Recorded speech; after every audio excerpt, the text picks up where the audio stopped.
In this final chapter of Product Launch Secrets Model, you learn the things you need to do post-launch. There are 3 things for you to take note of. 1. Building your mailing list. 2. Creating a solid foundation with your buyers. 3. Planning your next launch. First, build your mailing list. This is a valuable asset to your future launch. Making money with your mailing list has proven to be effective. If you have built your mailing list, you also have the opportunity to execute the following.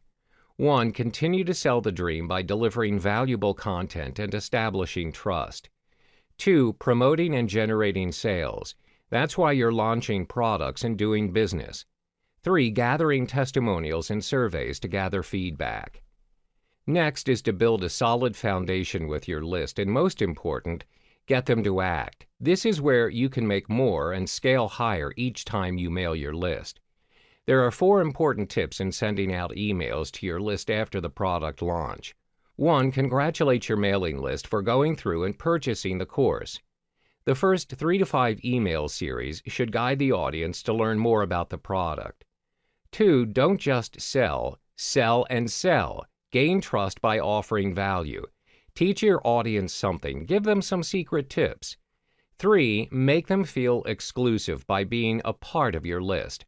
Always provide a call to action so they can respond. Finally, plan your next launch. This is the ultimate secret of internet marketing gurus to big paydays. When you continue launching products, it increases your presence in the market. It gives you a higher chance to become a market leader. That wraps up the business model for your product launch secrets. Good luck in your next launch.